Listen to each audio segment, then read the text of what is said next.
I want to be a Jedi, Mama. I do.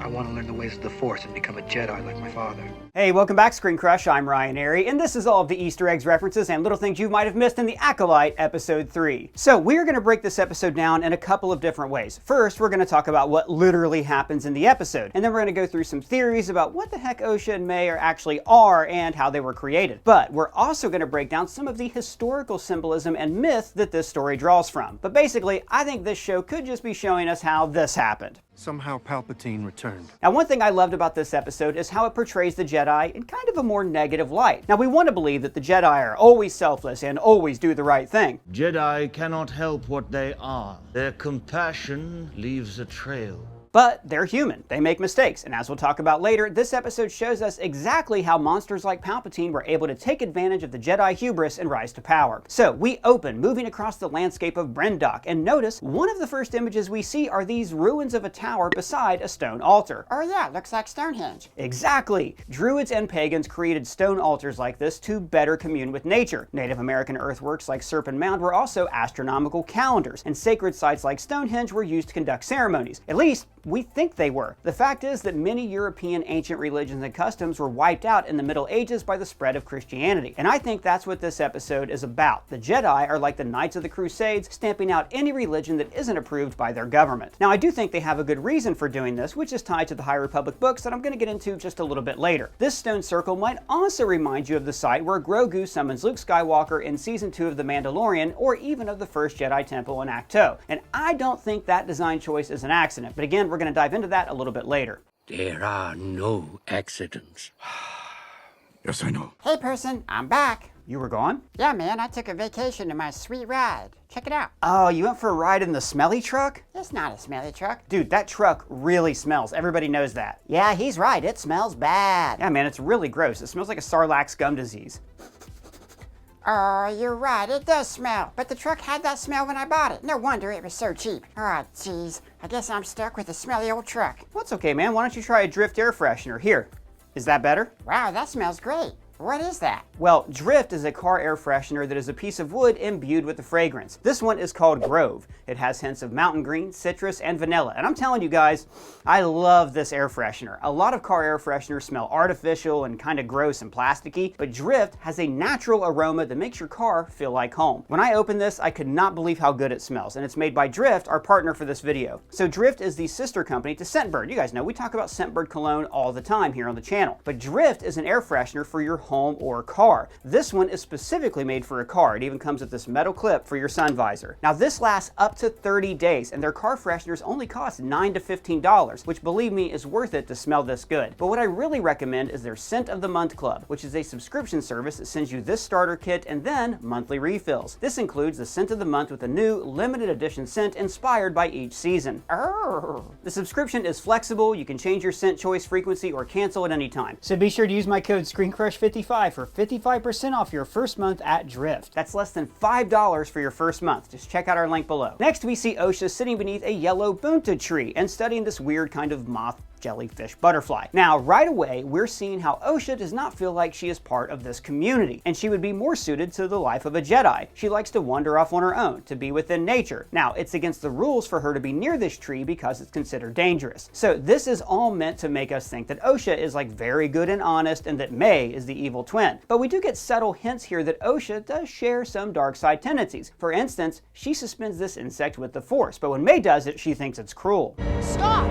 See, I think that we're only right now seeing these events from one point of view. Showrunner Leslie Headland told The Hollywood Reporter, "We were obviously influenced by samurai films like Rashomon, where you see one story and then you see it done a different way." Rashomon, what's that? Well, Rashomon is a classic film by Akira Kurosawa, the filmmaker whose samurai films inspired a great deal of George Lucas's original Star Wars. Now, I'm not going to rehash the whole plot, but essentially, the story presents the same events through very different points of view. The Last Jedi used this same narrative trick, showing the flashbacks of Ben Solo's turn to the the dark side as told in 3 different ways. Now in this episode, I believe we see this from Osha's point of view. In the episodes to come, we'll probably see how these events happen from the POV of the Jedi and of May. And that's why in this episode, there is a lot of gaps. Like for instance, we don't know how the fire spread or how this coven died. Now this tree is called a Boonta tree, which could be an Easter egg connected to the Hutts and the Phantom Menace. In Legends continuity, Boonta is a planet that was colonized by the Hutts. And in the Phantom Menace, Boonta Eve was a Hutt holiday, and that's why the pod race that Anakin wins was called the Boonta Eve Classic. Now the twins say that the tree is dangerous if you eat it, and later on the mother says that in other seasons they hunt with the Boonta. So I'm thinking maybe they use the poisonous fruit from this tree to kill different animals. I'm also wondering if this poisonous fruit they harvest could be why all of the coven members are dead by the end of the episode. Like they all decided to take their own lives, like the cult members of Jonestown. Oh, for the love of God, haven't any of you ever been in a cult before?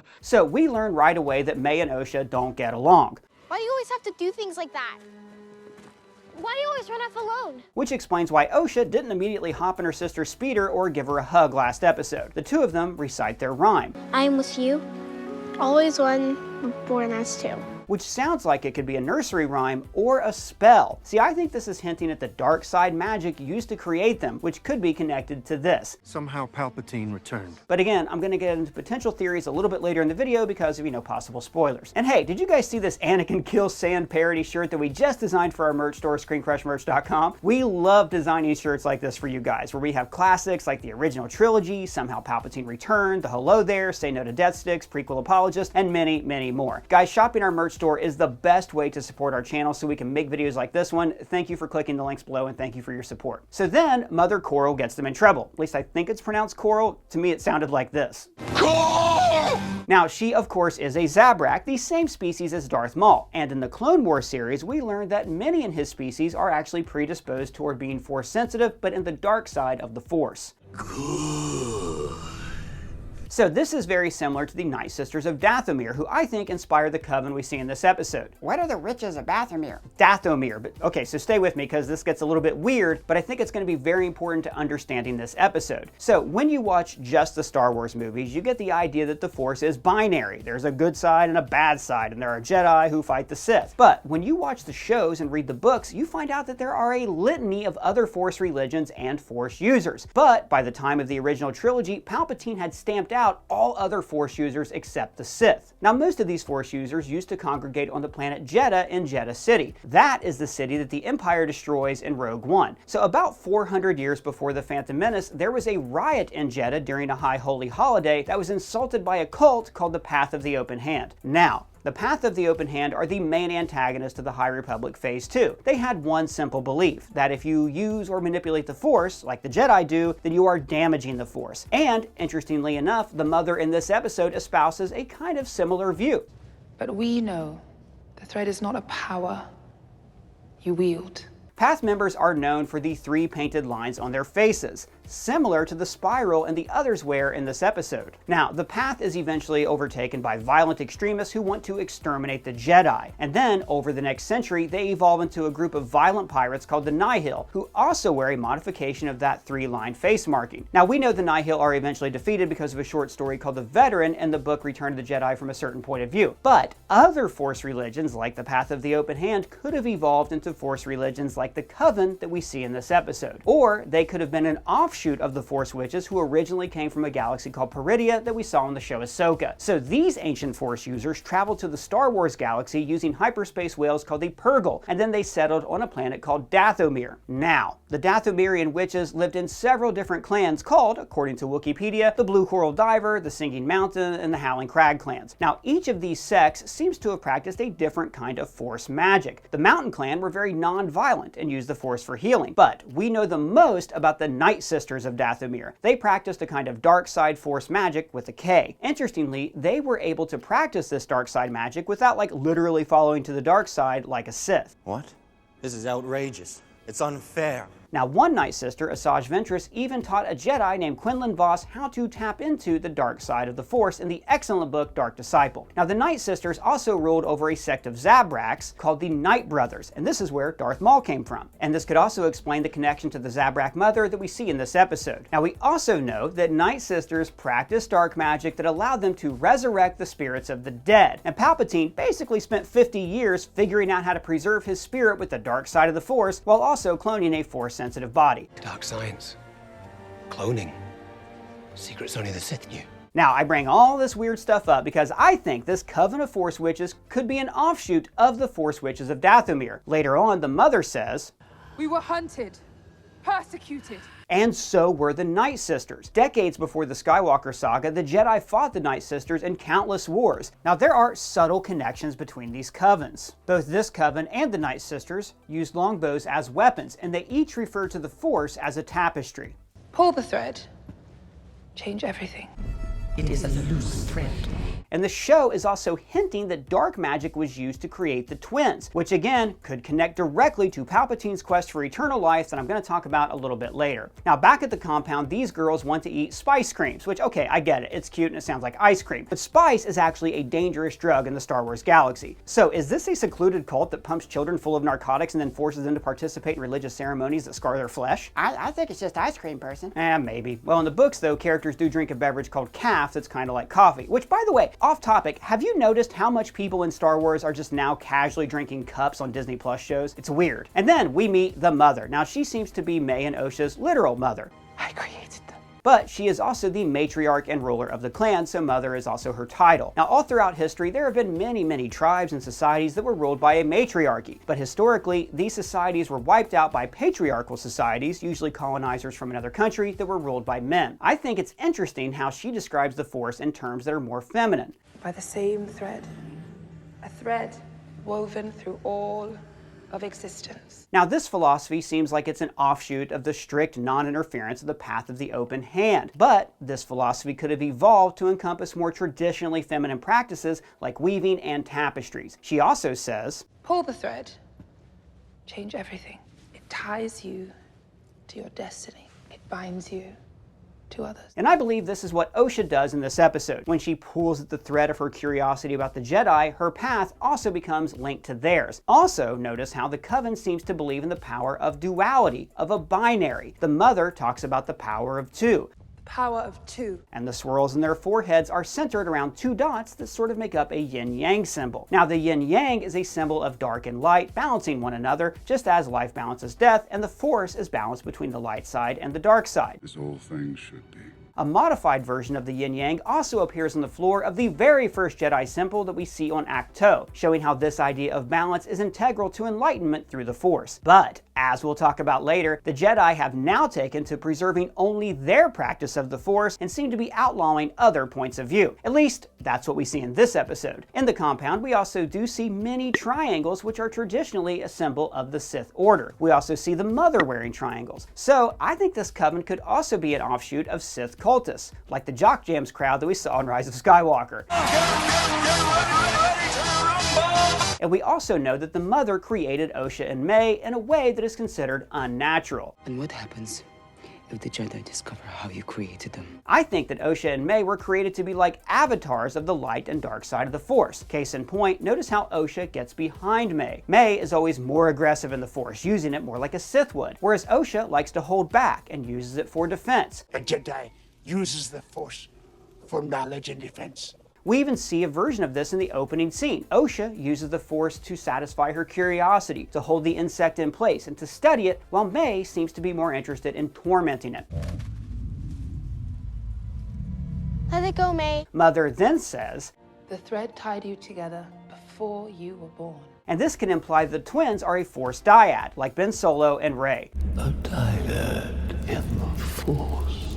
Unseen for generations. And that brings us to the Ascension ceremony. So let's take a shallow dive into some historical context here. All throughout Europe, for centuries, ancient people practiced various pagan religions or polytheistic beliefs like Norse mythology. The basic tenet of these pagan beliefs is communing with the natural world. Some practice ceremonies at monuments like Stonehenge, but the fact is, we don't actually know that much about these early pagan beliefs. That's because the Roman Empire conquered these lands and later forced many people to convert to Christianity. In fact, in the Middle Ages, the powerful Christian lords lived in the castles, while the pagans lived in the countryside, because they had not yet been forced to convert to Christianity. And get this, the Latin word for farmhand was villainus, which is where we get the word village, but it's also where we get the word villain, because the Romans and Christian lords regarded the pagans outside their walls as villains that needed to be converted to Christianity. So I think that's the role we see Jedi fulfill in this episode. They represent the official religion of the establishment. They interrupt the ceremony because they're concerned that the Coven has children. And Dara says,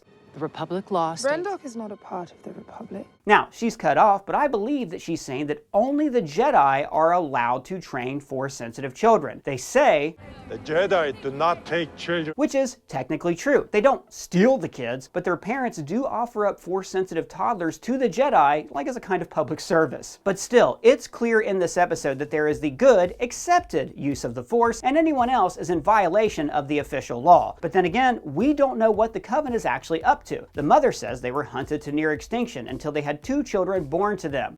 We were on the brink of extinction. We were blessed with a miracle, the gift of life. But the way these children were created is a dark secret that might justify the Jedi's actions in this episode. But again, I have theories on that I'll talk about in a little bit. The ceremony of Ascension takes place beneath 2 moons, and again, we're seeing how duality is sacred to this Coven. And the alignment of celestial bodies is also sacred in many ancient religions, with solstices and eclipses having a special meaning for many faiths. In this case, the alignment of these moons are used to imbue the twins with the piece of the Coven's Force energy, which now they all share. The power of many.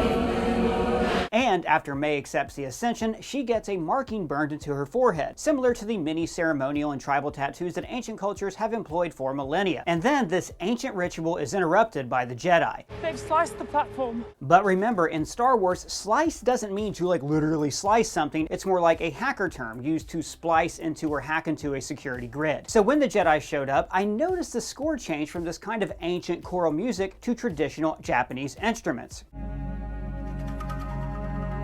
Now this is brilliant because, obviously, the Jedi are partially inspired by samurai, but also this is subtly showing us that they come from a completely different culture and a totally different way of life than the members of this Coven. Now these are the Jedi that May is on a revenge quest to kill in the present day, and notice how Tarban still has his little Padawan braid. I also can't be sure, but I think the Wookiee Kelnaka also seems to have shaved down his head fur and has some dyed designs on his scalp. It's very cool. It's actually something I've never seen in Star Wars before. Hey, why are the Jedi being so mean? Why can't they just leave these nice witches alone to be in their coven and enjoy one another's company? Well, buddy, we don't know the exact reason yet. Again, we're getting this story told to us with the Rashomon effect, seeing different points of view to tell different sides of a story. Earlier, I talked about how some members of that ancient group, the Path of the Open Hand, evolved into the Nihil. But we also know that the Path of the Open Hand continued to exist for 100 more years, and that they safeguarded a creature called the Leveler. Now, the Leveler was a monster that literally fed on the Force. It left any Force user as a husk of dust, and it was controlled with an ancient Sith artifact called the Rod of Seasons. Now, following the defeat of the Nihil, the Jedi would have cracked down on any other users of the Force, because they didn't want outside groups to get out of hand and turn into another Nihil, and use creatures like the Leveler to eradicate Jedi. This Coven, by the way, even wears robes that are similar to the Path of the Open Hand, so I think they could have a connection to one of the Jedi's most ancient enemies. So the Jedi's reasons for policing other religions might be born out of their own struggles against the Nihil. But again, their arrogance and strict laws are what eventually caused their downfall, stoking resentment against their dominance of the galaxy. This is about power and who is allowed to use it. And even though in this episode we see these witches as benevolent Force users who want to be left alone, look at what the mother does to Torben. If you want your Padawan returned to his right mind, I suggest you all leave. This is clearly the work of a dark side magic user. I think that she has allowed Torben here to become consumed with the dark side of the Force, similar to the Night Sisters possessing Sabine Wren in the show Rebels. Now, the Jedi are not technically outlawing other Force religions, except for the Sith, and by the way, we know that because C-3PO mentions Republic laws against reading Sith runes. But the translation from a forbidden language cannot be retrieved. But the Jedi are trying to control the use of Force-sensitive children. You know, it's the Longshanks method. If we can't get them out, we'll breed them out. So they agree to let the girls be tested, but later on, this wise lady who looks like E.T. dressed as Elena Tyrell says that the girls have to lie during their test. So then composer Michael Abels does something really cool when Osha sees this ship for the first time.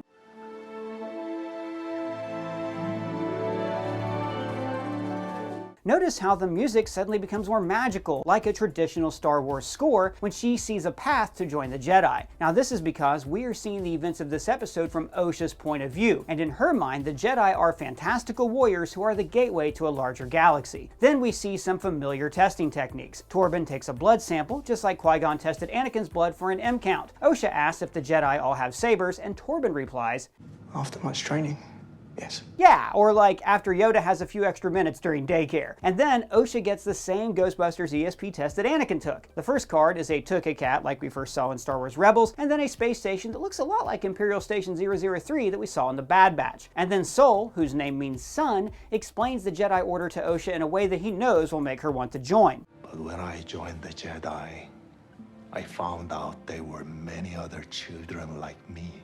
Now, it's interesting that earlier, the Coven were performing a ritual to a pair of moons, but Osha does not want to be another moon like her sister May. She wants to follow the light, the sun. She wants to follow Master Sol. He tells her, But you must have the courage to say what you want.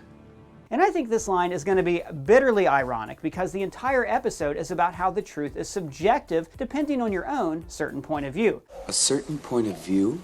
For instance, to Osha's face, her mother seems pretty open-minded about her daughter joining the Jedi. But in a future episode, I'm sure we'll find out that this decision actually resulted in May perhaps being mind-controlled into killing her sister. Now we see Osha preparing a bag to leave. And again, this is reminiscent of Anakin Skywalker when he packed a backpack to leave in The Phantom Menace. Remember, Anakin, like Osha, also left home when he was much older than most Jedi students. Both Anakin and Osha held on to attachments to their families, which led to problems in their Jedi careers. Osha washed out of the Order, and Anakin eventually washed the Order out. It's like poetry, so if they rhyme. Then we see her sketchbook where, look, maybe it's me, but I think this symbol she's drawn looks a lot like the symbol of the Jedi Order. But notice, the book is also triangle-shaped, another possible clue that the Coven are a secret Sith cult. And also, maybe it's me here, but this symbol also kind of looks like Palpatine's throne in The Rise of Skywalker. Now, when May lights the fire, notice that there are twin flames on top of this torch. Again, we keep getting the recurrence of twos in this episode and in this culture. Osha tries to hotwire